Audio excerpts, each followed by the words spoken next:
makes some people just grab a challenge and meet it head on, and other people wither? Dr. Nick joins us this morning with more. Good to see you. And major challenges. Oh, let's talk about the story earlier on the wheelchair tennis people and quadriplegics out there, not just people who are, paralyzed from the waist down, but other limbs. It's just remarkable to me. What did it do to you after you did the story? It made me feel like I think that my challenges are minuscule. And I felt guilty that Did you? I think sometimes my challenges seem so big when look what they've done. Yeah. I don't tend too much to think, although I do take a little bit of the guilt, but what I find is just so inspiring, Whitney, and I bet you do too. It's inspiring in again the human spirit, the resilience, the perseverance. Whenever I get into self-pity, which I might say they're not in. Right, Did you they're notice? not. There's no self-pity. None. There's no wallowing. There's no poor me. There's no why was I handed this deck.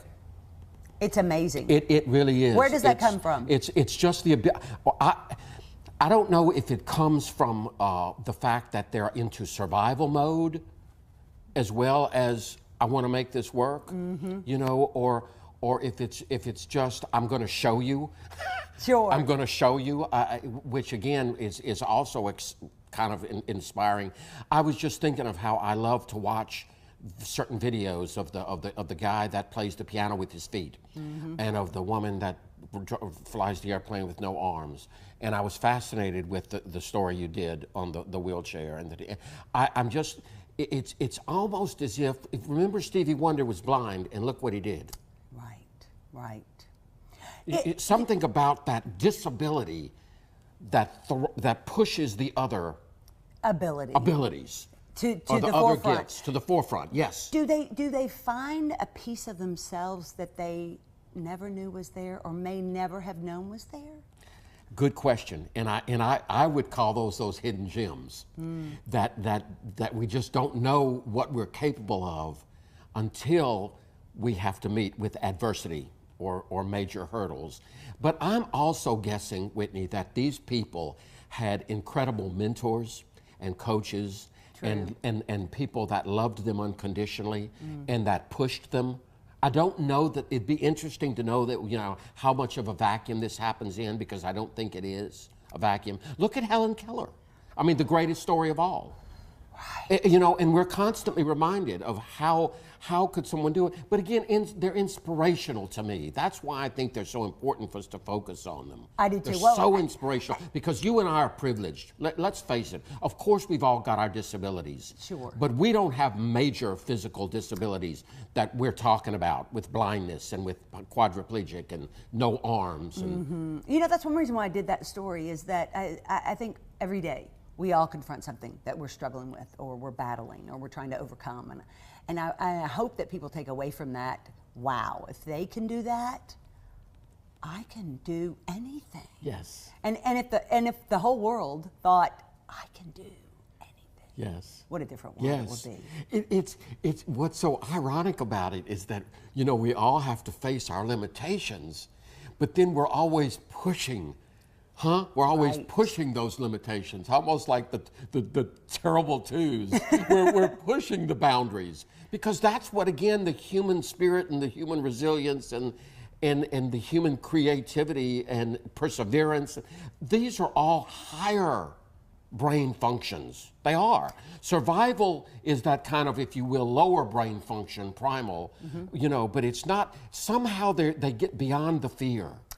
They get beyond the fear of failure, the fear of, again, poor me, or I'm going to have a miserable life. It's just so, I keep using the word inspiring because that's what it is. And the world needs that kind of inspiration. It does. But how do we all become more like that? I think we do it by, again, focusing on the people that are doing it and being reminded that, I don't have to wallow in my pity. And again, maybe they do for a little bit, but I doubt seriously that it's a long time. Yeah. It's a drive to push. I was watching very quickly this morning. There was something on Facebook about a race, and the one I think I told you earlier. The woman fell. One of the women fell at the last. got up, and not only got up, but actually won the race. Now, again, it's a little bit different. That's probably more about adrenaline flow.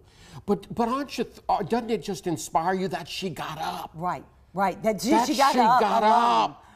And then That she said, won. I'm not done. I'm not going to let embarrassment or humiliation take me down. I'm not going to clock out.